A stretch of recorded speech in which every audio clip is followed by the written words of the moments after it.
Clip number 113 قرآن پاک کی سورہ آل عمران کی آیت نمبر 40 سے 42 کی تلاوت، ترجمہ اور تفسیر قرآن صراط الجنان سنیں گے۔ بسم اللہ الرحمن الرحیم۔ ترجمہ، اللہ کے نام سے شروع جو نہایت مہربان رحمت والا ہے۔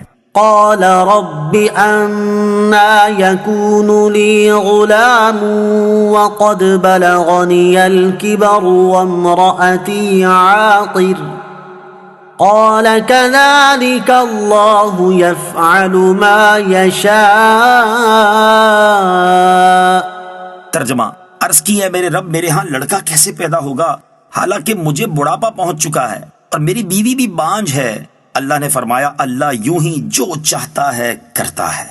انا یکون لی غلام، میرے ہاں لڑکا کیسے پیدا ہوگا۔ حضرت زکریا علیہ السلام کو جب بیٹے کی بشارت دی گئی تو آپ علیہ السلام نے تعجب کے طور پر عرض کیا، اے میرے رب عز و جل، میرے ہاں لڑکا کیسے پیدا ہوگا حالانکہ میں بوڑھا ہو چکا ہوں اور میری بیوی بھی بانجھ ہے۔ اللہ عز و جل نے فرمایا اللہ یوں ہی جو چاہتا ہے کرتا ہے۔ اس وقت حضرت زکریا علیہ السلام کی عمر 120 سال کی ہو چکی تھی اور آپ کی زوجہ کی عمر 98 سال تھی۔ سوال سے مقصود یہ تھا کہ بیٹا کس طرح عطا ہوگا؟ آیا میری جوانی واپس لوٹائی جائے گی اور زوجہ کا بانجھ ہونا دور کیا جائے گا یا ہم دونوں اپنے حال پر رہیں گے؟ فرمایا گیا کہ بڑھاپے میں فرزند عطا کرنا اس کی قدرت سے کچھ بعید نہیں، لہٰذا اس بڑھاپے کی حالت میں فرزند ملے گا۔ قال رب اجعل لي آية قال آيتك ألا تكلم الناس 3 أيام إلا رمزا واذكر ربك كثيرا وسبح بالعشي والإبكار۔ ترجمہ، عرض کی ہے میرے رب میرے لیے کوئی نشانی مقرر فرما دے۔ اللہ نے فرمایا تیری نشانی یہ ہے کہ تم 3 دن تک لوگوں سے صرف اشارے سے بات چیت کر سکو گے اور اپنے رب کو کثرت سے یاد کرو اور صبح و شام اس کی تسبیح کرتے رہو۔ قال رب اجعل لی آیہ، عرض کی اے میرے رب میرے لیے کوئی نشانی مقرر فرما دے۔ حضرت زکریا علیہ السلام نے حمل ٹھہر جانے کی صورت میں علامت ظاہر ہونے کا عرض کیا تاکہ اس وقت اور زیادہ شکر و عبادت میں مصروف ہو جائیں۔ اللہ تعالیٰ نے فرمایا تیری نشانی یہ ہے کہ تم 3 دن تک لوگوں سے صرف اشارے سے بات چیت کر سکو گے۔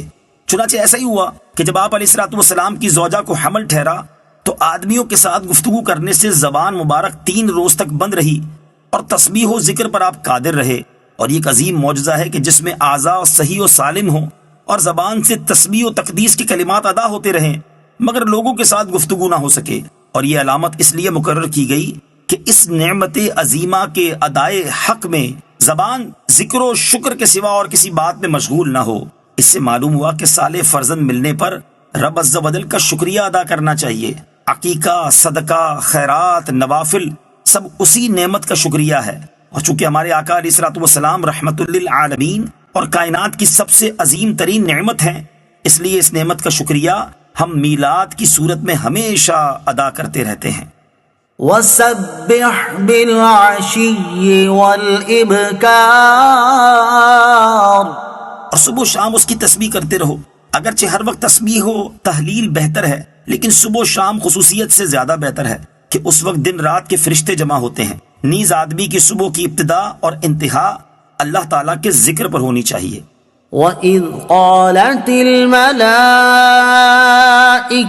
يَا مَرْيَمُ إِنَّ اللَّهَ اصْطَفَاكِ وَطَهَّرَكِ وَاصْطَفَاكِ عَلَى نِسَاءِ الْعَالَمِينَ۔ ترجمہ، اور یاد کرو جب فرشتوں نے کہا اے مریم بے شک اللہ نے تمہیں چن لیا ہے اور تمہیں خوب پاکیزہ کر دیا ہے اور تمہیں سارے جہان کی عورتوں پر منتخب کر لیا ہے۔ ان اللہ اصطفاک، بے شک اللہ نے تمہیں چن لیا ہے۔ اس آیت میں حضرت مریم رضی اللہ تعالی عنہا کی شان کا بیان ہے۔ اللہ تعالیٰ نے انہیں بہت سے فضائل کے لیے منتخب فرما لیا، مثلاً عورت ہونے کے باوجود بیت المقدس کی خدمت کے لیے انہیں نظر میں قبول فرما لیا، حالانکہ صرف مردوں کو ہی منتخب کیا جاتا تھا، لہٰذا یہ بات ان کے سوا کسی عورت کو میسر نہ ہوئی۔